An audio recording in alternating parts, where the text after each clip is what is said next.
ನಮಸ್ಕಾರ. ಹಾಡು ಮತ್ತು ಹರಟೆ ಚಾನೆಲ್ಗೆ ನಿಮಗೆ ಮತ್ತೊಮ್ಮೆ ಸ್ವಾಗತ. ಇಂದಿನ ಹರಟೆ ಸಬ್ಜೆಕ್ಟ್ ಹಿಂದಿನ ಸಂಚಿಕೆಯ ಮುಂದುವರೆದ ಭಾಗ. ಈ ಭಾಗದಲ್ಲಿ ನಾನು 25ರಿಂದ 30 ವರ್ಷ ಒಳಗೆ ಇರುವ ಜನರ ಅವ್ರಿಗಿರೋ ಚಾಲೆಂಜಸ್ ಏನು, ಅವ್ರಿಗಿರೋ ಆಪರ್ಚುನಿಟೀಸ್ ಏನು ಅಂತ ನಿಮ್ಮ ಜೊತೆ ಚರ್ಚಿಸ್ತೀನಿ. ಈ ಪಾಪ್ಯುಲೇಷನ್ ನನ್ನ ಹಿಂದಿನ ಎಪಿಸೋಡ್ಗಳಲ್ಲಿ ತಿಳಿಸ್ದಂಗೆ ಸುಮಾರು 30 ಕೋಟಿ ಜನ ಇದ್ದಾರೆ. ಅಂದರೆ 20% of the population are from this group. ಬಹಳ ದೊಡ್ಡ ಪಾಪ್ಯುಲೇಷನ್. ಇವರು ಯಾವ ಸ್ಟೇಜಲ್ಲಿ ಇರ್ತಾರೆ?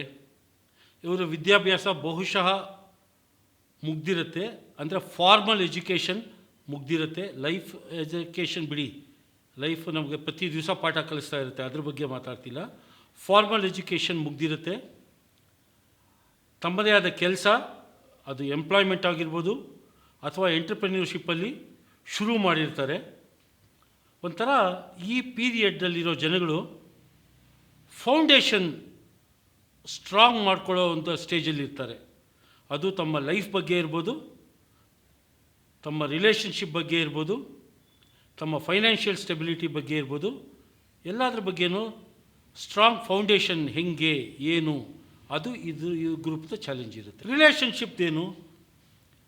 ಪ್ರಾಬಬ್ಲಿ ಐದರ್ ಆಲ್ರೆಡಿ ಒಂದು ಮ್ಯಾರಿಟಲ್ ರಿಲೇಷನ್ಶಿಪ್ಗೆ ಬಂದಿರ್ತಾರೆ ಅಥವಾ ಆ ಸ್ಟೇಜಲ್ಲಿರ್ತಾರೆ. ಇದು ಪ್ರತಿಯೊಬ್ಬರ ಜೀವನದ ಒಂದು ಮುಖ್ಯವಾದ ಒಂದು ಫೇಸ್ ಆಫ್ ಲೈಫ್ ಅಂತೀವಿ. ಸರಿಯಾದ ಸಂಗಾತಿ. ಯಾರು ನಮ್ಮ ಸರಿಯಾದ ಸಂಗಾತಿ? ಆ್ಯಕ್ಚುಲಾಗಿ ಇದಕ್ಕೆ ಉತ್ತರ ಇಲ್ಲ. ಯಾಕೆಂದರೆ ಆ ಪ್ರಶ್ನೆಯೇ ತಪ್ಪು. ಸರಿಯಾದ ಸಂಗಾತಿ ಅಂತ ಯಾರಿಗೂ ಸಿಗಲ್ಲ. Because nobody is perfect. ನಾನು ಪರ್ಫೆಕ್ಟ್ ಅಲ್ಲ. ನಾನು ಹುಡುಕ್ತಿರೋ ಸಂಗಾತಿಗಳಲ್ಲಿ ಕೂಡ ನಾನು ಪರ್ಫೆಕ್ಷನ್ ಕಾಣಬಾರದು. ಆದರೆ ಎಷ್ಟರ ಮಟ್ಟಿಗೆ ನಮ್ಮಲ್ಲಿ ಸಾಮ್ಯತೆ ಇದೆ, ಅಂದರೆ ಹೊಂದಾಣಿಕೆ ಇದೆ, ಮತ್ತು ಎಷ್ಟು ಕಮ್ಮಿ ಏರಿಯಾಸ್ ಆಫ್ ಡಿಫರೆನ್ಸಸ್ ಇರುತ್ತೆ, ಅದನ್ನು ಯಾವ ರೀತಿ ನಾವು ಮ್ಯಾನೇಜ್ ಮಾಡಬಹುದು ಅನ್ನೋದ್ರ ಬಗ್ಗೆ ಯೋಚನೆ ಮಾಡೋದಷ್ಟೇ ನಮ್ಮ ಕೈನಲ್ಲಿರೋ ಶಕ್ತಿ.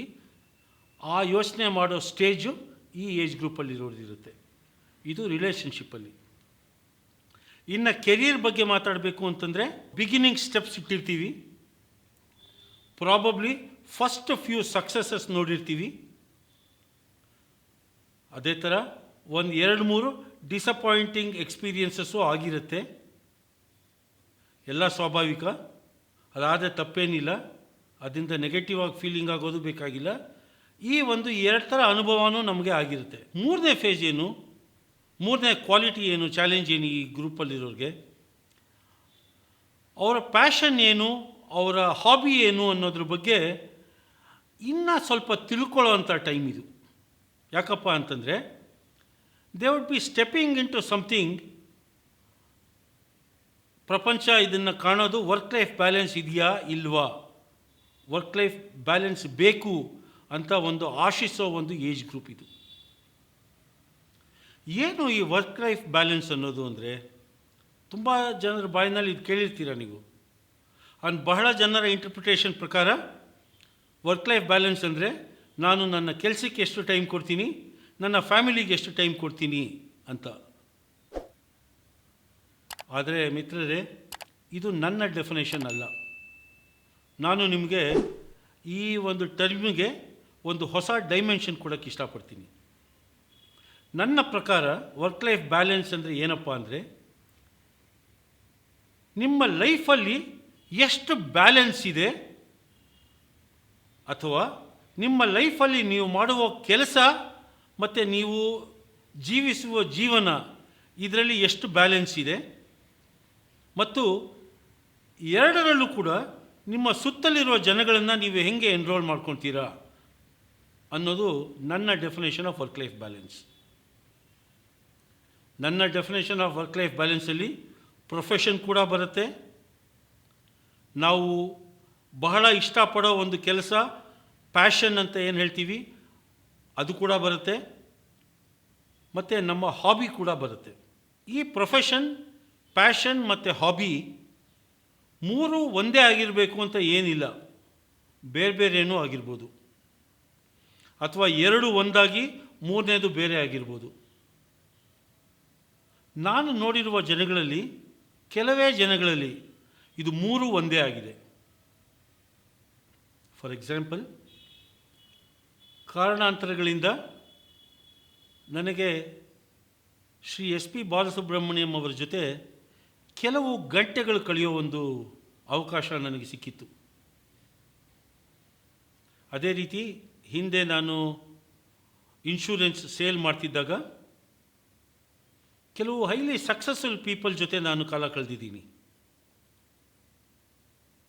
ಈಗ ಅವರು ರಾಜಕೀಯ ವೃತ್ತಿನಲ್ಲಿ, ಕರ್ನಾಟಕ ರಾಜಕೀಯ ವೃತ್ತಿಯಲ್ಲಿ ತುಂಬ ಮೇಲಿದ್ದಾರೆ. ಅವ್ರುಗಳಲ್ಲಿ ನಾನು ಕಂಡಿದ್ದೇನಪ್ಪ ಅಂದರೆ, ಅವ್ರ ಪ್ರೊಫೆಷನ್ನೂ ಅದೇ, ಪ್ಯಾಷನ್ನೂ ಅದೇ, ಹಾಬಿನೂ ಅದೇ. ಅವ್ರು ಮಾಡ್ತಿರೋ ಕೆಲಸನೇ ಎವ್ರಿಥಿಂಗ್, ಮೂರನ್ನೂ ಅದು ಒಳಗೊಂಡಿದೆ. ನಾನು ಅವ್ರನ್ನ ಭಾಳ ಲಕ್ಕಿ ಪೀಪಲ್ ಅಂತೀನಿ, ಯಾಕೆಂದರೆ ಅವರು ಮೂರಕ್ಕೆ ಸೆಪರೇಟಾಗಿ ಟೈಮ್ ಕೊಡಲೇಬೇಕಿಲ್ಲ. ಆದರೆ ನಮ್ಮಲ್ಲಿ ಬಹಳಷ್ಟು ಜನಕ್ಕೆ ಅದು ಮೂರು ಬೇರೆ ಬೇರೆ ಆಗುತ್ತೆ, ಅದರಿಂದ ತಪ್ಪೇನಿಲ್ಲ, ಸ್ವಾಭಾವಿಕ ಕೂಡ.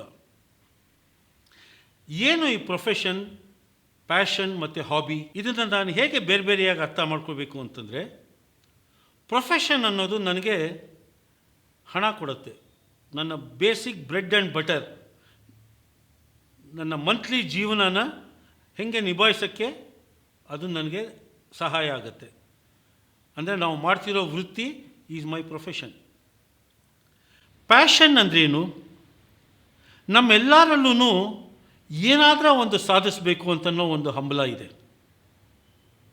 ಅದು ಬೇರೆಯವ್ರಿಗೆ ನಾನು ಕೊಡುವಂಥ ಕೊಡುಗೆ. ಅದು ದುಡ್ಡು ಸಿಗಲಿ ಅಥವಾ ಸಿಗದೇ ಇರಲಿ, ಆ ಕೆಲಸ ನಾನು ಮಾಡೇ ಮಾಡ್ತೀನಿ. ಉದಾಹರಣೆಗೆ, ನಾನು ಯೂಟ್ಯೂಬ್ ಶುರು ಮಾಡಿದ್ದೇನೆ ಆ ಒಂದು ಪ್ಯಾಷನ್ನಿಂದ. ಇದರಲ್ಲಿ ದುಡ್ಡು ಸಿಗತ್ತಾ ಇಲ್ವಾ ನನಗಂತೂ ಗೊತ್ತಿಲ್ಲ.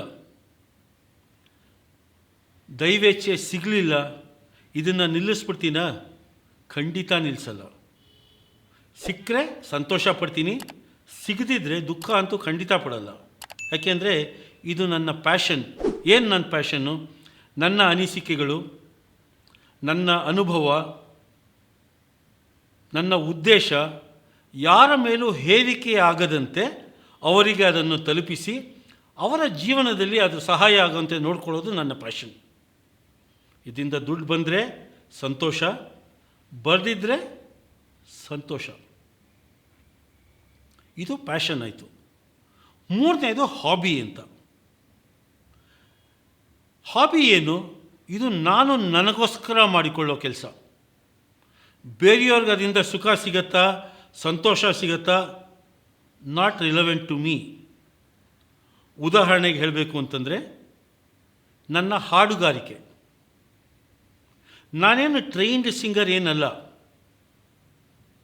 ನನಗೆ ಮ್ಯೂಸಿಕಲ್ಲಿರೋ ಫೈನರೀಸ್ ಅಂದರೆ ಟೋನ್ ಬಗ್ಗೆ ಆಗಲಿ, ಅಥವಾ ಟ್ಯೂನ್ ಬಗ್ಗೆ ಆಗಲಿ, ಅಥವಾ ರಿದಮ್ ಬಗ್ಗೆ ಆಗಲಿ ನನಗೇನು ಸಂಪೂರ್ಣ ಜ್ಞಾನ ಡೆಫಿನೆಟಾಗಿಲ್ಲ.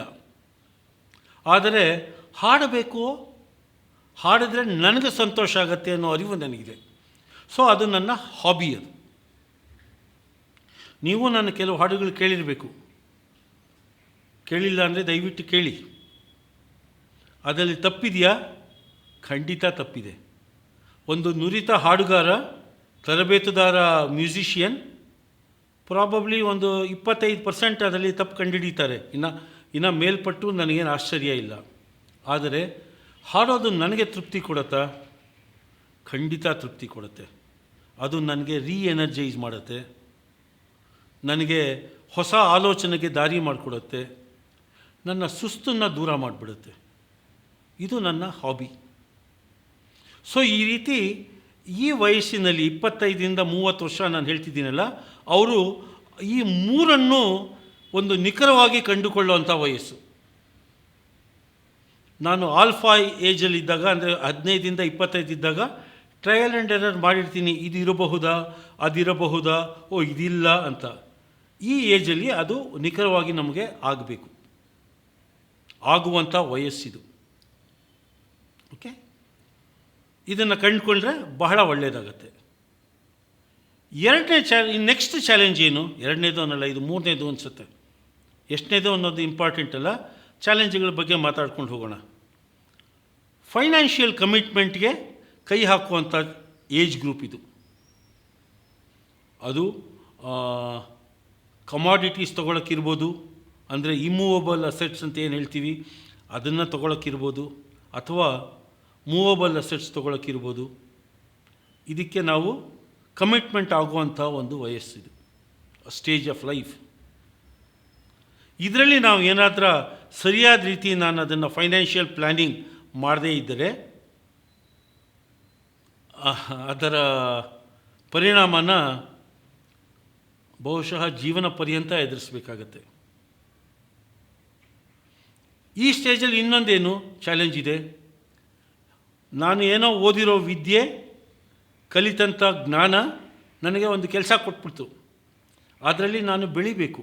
ಅದು ಕೆಲಸ ಆಗಿರ್ಬೋದು, ಎಂಪ್ಲಾಯ್ಮೆಂಟ್ ಆಗಿರ್ಬೋದು, ಅಥವಾ ಎಂಟರ್ಪ್ರಿನರ್ಶಿಪ್ ಆಗಿರಬೇಕು. ಅದರಲ್ಲಿ ನಾನು ಬೆಳಿಬೇಕಾದ್ರೆ ನನ್ನ ಸ್ಕಿಲ್ಸ್ ಇಂಪ್ರೂವ್ ಮಾಡ್ಕೋಬೇಕಾಗತ್ತೆ, ನನ್ನ ಕಾಂಪಿಟೆನ್ಸಿನ ಬೆಳೆಸ್ಕೋಬೇಕಾಗತ್ತೆ. ಈ ಏಜ್ ಗ್ರೂಪು ಅದ್ರ ಕಡೆ ಗಮನ ಕೊಡುವಂಥ ಏಜ್ ಗ್ರೂಪ್ ಇದು. ಇದ್ರ ಕಡೆ ನಾವು ಗಮನ ಕೊಡದೇ ಇದ್ದರೆ ಬಹಳ ಬೇಗನೆ ನಾವು ಸ್ಟ್ಯಾಗ್ನೇಟ್ ಆಗಿಬಿಡ್ತೀವಿ. ಈ ಏಜ್ ಗ್ರೂಪಲ್ಲಿ ಕೆಲವು ಮಟ್ಟಿಗೆ ಟ್ರಯಲ್ ಆ್ಯಂಡ್ ಎರರ್ ನಡೆಯುತ್ತೆ, ಆದರೆ ಅದು ನಮಗೆ ಅಭ್ಯಾಸ ಆಗಬಾರ್ದು. ಅಂತಂದರೆ ನಾವು ತಗೊಳ್ಳೋ ಡಿಸಿಷನ್ಗಳಲ್ಲಿ ಸ್ವಲ್ಪ ನಿಖರತೆ ಇರಬೇಕು. ಎಲ್ಲ ಡಿಸಿಷನ್ನಲ್ಲೂ ರಿಸ್ಕ್ ಫ್ಯಾಕ್ಟರ್ ಅನ್ನೋದು ಇದ್ದೇ ಇರುತ್ತೆ. ಆ ರಿಸ್ಕ್ ಫ್ಯಾಕ್ಟರ್ನ ಅವೇರ್ನೆಸ್ ನಮಗೆ ಚೆನ್ನಾಗಿರಬೇಕು. ರಿಸ್ಕ್ ತೊಗೋಬಾರ್ದು ಅಂತ ನಾನು ಹೇಳಲ್ಲ, ಎಷ್ಟರ ಮಟ್ಟಿಗೆ ತೊಗೋಬೋದು, ಪ್ಲಸ್ ನಾನು ಇದ್ರ ಬಗ್ಗೆ ತೊಗೋತಾ ಇದ್ದೀನಿ, ಇದ್ರ ಬಗ್ಗೆ ಗಮನ ಕೊಡಬೇಕು ಅನ್ನೋ ಅರಿವನ್ನ ನಮಗೆ ಇದರಲ್ಲಿ ಮೂಡಿಸ್ಕೊಳ್ಳೋವಂಥ ಏಜ್ ಗ್ರೂಪ್ ಇದು. ಈ ಏಜ್ ಗ್ರೂಪು ನಾನು ಹೇಳ್ದಂಗೆ ನಾವು ಏನೇನು ಆ್ಯಕ್ಷನ್ಗಳು ತೊಗೊತೀವಿ ಅದು ಬಹುಶಃ ನಮ್ಮ ಮುಂದಿನ 30-35 ವರ್ಷನ ಡಿಫೈನ್ ಮಾಡಿಬಿಡುತ್ತೆ. ಸೊ ಆದ್ದರಿಂದ ಈ ಏಜ್ ಗ್ರೂಪಲ್ಲಿರೋರು ನೀವಾಗಿದ್ದರೆ ಅಥವಾ ನಿಮ್ಮ ಮನೆಯಲ್ಲಿರೋರು ಆಗಿದ್ದರೆ ನಾನು ತಿಳಿಸ್ಕೊಟ್ಟ ಕೆಲವು ಆ್ಯಕ್ಷನ್ಸ್ ಬಗ್ಗೆ ಗಮನ ಕೊಡಿ. ಅದನ್ನು ತಿರ್ಗಾ ಒಂದು ಸಮ್ಮರೈಸ್ ಮಾಡಬೇಕು ಅಂತ ಹೇಳಬೇಕು ಅಂದರೆ, ನನ್ನ ಕೋರ್ ಕಾಂಪಿಟೆನ್ಸಿ ಏನು ಅಂತ ತಿಳ್ಕೋಬೇಕು, ನನ್ನ ಪ್ರೊಫೆಷನ್ ಏನು, ನನ್ನ ಪ್ಯಾಷನ್ ಏನು, ನನ್ನ ಹಾಬಿ ಏನು ಅನ್ನೋದ್ರ ಬಗ್ಗೆ ಅರಿವು ಉಂಟಾಗಬೇಕು. ಒಂದು ಮ್ಯಾರಿಟಲ್ ರಿಲೇಷನ್ಶಿಪ್ಪಲ್ಲಿ ಎಷ್ಟರ ಮಟ್ಟಿಗೆ ಒಂದು ಏನಂತೀವಿ, ಒಂದು ಕಾಮನ್ಯಾಲಿಟಿ ಆಫ್ ಪರ್ಪಸ್ ಅಂತ ಇದೆ, ಎಷ್ಟರ ಮಟ್ಟಿಗೆ ಇಲ್ಲ ಅನ್ನೋದ್ರ ಬಗ್ಗೆ ಅರಿವಾಗಬೇಕು. ಆ ಇಲ್ಲ ಅನ್ನೋದ್ರ ಬಗ್ಗೆ ನಾನು ಏನು ಮಾಡಬೇಕು ಅನ್ನೋದ್ರ ಬಗ್ಗೆ ಅರಿವಾಗಬೇಕು. ಇದು ನಾನು ಸಾಧಿಸಲೇಬೇಕಾಗಿರೋದು. ಪ್ಲಸ್ ನಾನು ಈ ಏಜ್ ಗ್ರೂಪಲ್ಲಿ ಐ ಥಿಂಕ್ ಬಹಳ ಸ್ಟ್ರೇಂಜರ್ಸನ್ನ ನಾನು ಮೀಟ್ ಮಾಡಬೇಕಾಗಿ ಬರುತ್ತೆ. ಸೊ ನನ್ನ ಇಂಟರ್ಪರ್ಸನಲ್ ಸ್ಕಿಲ್ಸ್ ಇನ್ನೂ ಇಂಪ್ರೂವ್ ಆಗಬೇಕಾಗತ್ತೆ, ಅದ್ರ ಬಗ್ಗೆ ಗಮನ ಕೊಡಬೇಕು. ಮತ್ತು ನಮ್ಮ ಸ್ಕಿಲ್ಸ್ ಮತ್ತು ಕಾಂಪಿಟೆನ್ಸಿನ ನಾನು ಎನ್ಲಾರ್ಜ್ ಮಾಡ್ಕೋಬೇಕಾಗತ್ತೆ, ವಿಕಸಿತ ಮಾಡ್ಕೋಬೇಕಾಗತ್ತೆ. ಇವಿಷ್ಟರ ಬಗ್ಗೆನೂ ಈ ಏಜ್ ಗ್ರೂಪಲ್ಲಿರೋದು ಗಮನ ಕೊಡಬೇಕಾಗತ್ತೆ. ನೀವಾಗಿದ್ದರೆ ದಯವಿಟ್ಟು ಇದ್ರ ಬಗ್ಗೆ ಗಮನ ಕೊಡಿ. ನಿಮ್ಮ ಮನೇಲಿ ಯಾರನ್ನ ಈ ಏಜ್ ಗ್ರೂಪಲ್ಲಿರೋರಿದ್ದರೆ ಇದ್ರ ಗಮನ ಕೊಡೋ ಹಾಗೆ ನೀವು ಅವ್ರಿಗೆ ಸಹಾಯ ಮಾಡಿ. ನಿಮ್ಮ ಪರಿಚಿತ ಸರ್ಕಲ್ನಲ್ಲಿ ಯಾರಾದರೂ ಈ ಏಜ್ ಗ್ರೂಪಲ್ಲಿದ್ದಾರೆ ಅಂದರೆ ದಯವಿಟ್ಟು ಈ ವಿಡಿಯೋನ ಅವ್ರಿಗೆ ಕಳಿಸಿ, ಖಂಡಿತ ಸಹಾಯ ಆಗುತ್ತೆ. ಅದು ನೀವು ಅವರಿಗೆ ಮಾಡೋ ಸಹಾಯ. ಹಾಡು ಮತ್ತು ಹರಟೆ ಚಾನಲ್ಗೆ ಸಬ್ಸ್ಕ್ರೈಬ್ ಮಾಡಿಲ್ಲ ಅಂದರೆ ದಯವಿಟ್ಟು ಸಬ್ಸ್ಕ್ರೈಬ್ ಮಾಡಿ. ನಿಮ್ಮ ಸಬ್ಸ್ಕ್ರಿಪ್ಷನ್ ನನಗೆ ಆಕ್ಸಿಜನ್. ಎಲ್ಲಿವರೆಗೂ ನನ್ನ ಆಕ್ಸಿಜನ್ ಲೆವೆಲ್ ಹೆಲ್ದಿಯಾಗಿರುತ್ತೆ, ಇದೇ ರೀತಿ ಜೀವನಕ್ಕೆ ಉಪಾಯ ಆಗುವಂತಹ, ಜೀವನಕ್ಕೆ ಸಹಾಯ ಆಗುವಂತಹ ನನ್ನೆಲ್ಲ ಅನುಭವನೂ ಈ ಚಾನಲ್ ಮೂಲಕ ನಿಮಗೆ ನಾನು ತಲುಪಿಸ್ತೀನಿ. ಮುಂದಿನ ಎಪಿಸೋಡಲ್ಲಿ 30-50 ವರ್ಷದ ಜನಗಳ ಬಗ್ಗೆ ಮಾತಾಡ್ತೀನಿ. ಬರ್ತೀರಾ ಅಂತ ಅಂದ್ಕೊಳ್ತೀನಿ. ಅಲ್ಲಿವರೆಗೂ ನಮಸ್ಕಾರ.